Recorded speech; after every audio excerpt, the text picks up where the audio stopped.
Hi guys, ಎಲ್ಲರಿಗೂ ನಮಸ್ಕಾರ. ಈ ವಿಡಿಯೋದಲ್ಲಿ ಯಾವುದೇ ಒಂದು ಗೇಮ್ನ ಇನ್ಸ್ಟಾಲ್ ಮಾಡಲಾರ್ದೇ ಹೇಗೆ ಆಡೋದು ಅಂತ ತಿಳಿಸ್ಕೊಡ್ತೀನಿ. ಸೊ ವಿಡಿಯೋನ ಕಂಪ್ಲೀಟಾಗಿ ವಾಚ್ ಮಾಡಿ. ನೀವೇನಾದರೂ ಫಸ್ಟ್ ನಮ್ಮ ಚಾನಲ್ನ ವಿಸಿಟ್ ಮಾಡ್ತಾ ಇದ್ದರೆ ಪ್ಲೀಸ್ ಲೈಕ್ ಮಾಡಿ, ಶೇರ್ ಮಾಡಿ ಮತ್ತು ಸಬ್ಸ್ಕ್ರೈಬ್ ಮಾಡಿ. ಎಸ್ ಆದ ವಿಡಿಯೋ ನಾನು ಕ್ರೋಮ್ ಬ್ರೌಸರ್ ಓಪನ್ ಮಾಡ್ತೀನಿ. ಆ್ಯಂಡ್ ಇದೊಂದು PC ಗೆ ಮತ್ತು ಮೊಬೈಲ್ ಎರಡಕ್ಕೆ ಸೇಮ್ ಮೆಥಡ್, ಓಕೆನಾ. poki.com ಅಂತ ಒಂದು ವೆಬ್ಸೈಟ್ ಇದೆ. poki.com ನೋಡ್ರಿ, ಆನ್ಲೈನ್ ಗೇಮ್ಸ್ ಆನ್ ಪೋಕಿ ಅಂತಿದಲ್ವಾ.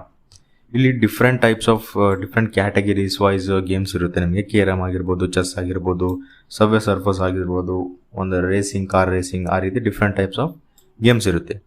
ಇವಾಗ ನಾನು ಈ ಒಂದು ಸಬ್ವೆ ಸರ್ಫರ್ಸ್ನ ಗೇಮ್ನ ಆಡ್ಬೇಕು ಅಂದ್ಕೊಂಡ್ರೆ ಜಸ್ಟ್ ಇದ್ರ ಮೇಲೆ ಕ್ಲಿಕ್ ಮಾಡ್ತೀನಿ. ಕ್ಲಿಕ್ ಆದಮೇಲೆ ಲೋಡಿಂಗ್ ಇದೆ ನೋಡಿ, ಟೈಮ್ ತೊಗೊತಾ ಇದೆ. ಓಕೆ, ಲೋಡಿಂಗ್ ಆಯ್ತು. ಇವಾಗ ಡೈರೆಕ್ಟ್ ಪ್ರೆಸ್ ಟು ಪ್ಲೇ ಅಂತಿದ್ವಿ. ಇದ್ರ ಮೇಲೆ ಪ್ರೆಸ್ ಮಾಡ್ತೀನಿ, ಆಯಿತು, ಗೇಮ್ ಸ್ಟಾರ್ಟ್ ಆಗುತ್ತೆ. ನಾನು ಗೇಮ್ನ ಇನ್ಸ್ಟಾಲ್ ಮಾಡಿಲ್ಲ, ಯಾವುದೇ ಒಂದು ಥರ್ಡ್ ಪಾರ್ಟಿ ಆ್ಯಪ್ನ ಅಥವಾ ಸಾಫ್ಟ್ವೇರ್ನ ಇನ್ಸ್ಟಾಲ್ ಮಾಡಲಿಲ್ಲ. ನಾನು PC ಆ ಥರ ಡೈರೆಕ್ಟ್ ಈ ವೆಬ್ಸೈಟ್ ವಿಸಿಟ್ ಮಾಡಿದೆ ಆ್ಯಂಡ್ ಗೇಮ್ ಸ್ಟಾರ್ಟ್ ಆಯಿತು. ಈ ರೀತಿ different types of category games ಇದ್ದಾವೆ.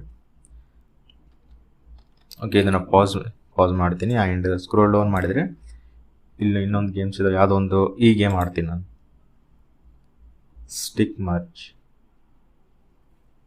ಓಕೆ, ಸ್ಟಾರ್ಟ್ ಮೇಲೆ ಕ್ಲಿಕ್ ಮಾಡ್ತೀನಿ. ಇದೊಂದು ಶೂಟಿಂಗ್ ಗೇಮ್ ಅನ್ಕೊತೀನಿ, ಈ ರೀತಿ ಶೂಟ್ ಮಾಡೋದು. ಸೊ ಈ ರೀತಿ ಡಿಫ್ರೆಂಟ್ ಟೈಪ್ಸ್ ಆಫ್ ನಿಮ್ಗೆ ಗೇಮ್ಸ್ ಇರುತ್ತೆ ಇದೊಂದು ವೆಬ್ಸೈಟಲ್ಲಿ. ಇದು 100% ಫ್ರೀ ಇದೆ, ಏನು ಚಾರ್ಜ್ ಆಗ್ತಾ ಇಲ್ಲ. ಸೇಮ್ ಪ್ರೊಸೀಜರ್ ಮೊಬೈಲಲ್ಲಿ ಕೂಡ ಇದೇ ರೀತಿ ಆ್ಯಂಡ್ PC ಕೂಡ ಇದೇ ರೀತಿ. ನಿಮಗೇನಾದರೂ ವೀಡಿಯೋ ಇಷ್ಟ ಆಗಿದ್ದರೆ ಪ್ಲೀಸ್ ಲೈಕ್ ಮಾಡಿ, ಶೇರ್ ಮಾಡಿ ಮತ್ತು ಸಬ್ಸ್ಕ್ರೈಬ್ ಮಾಡಿ. And thanks for watching.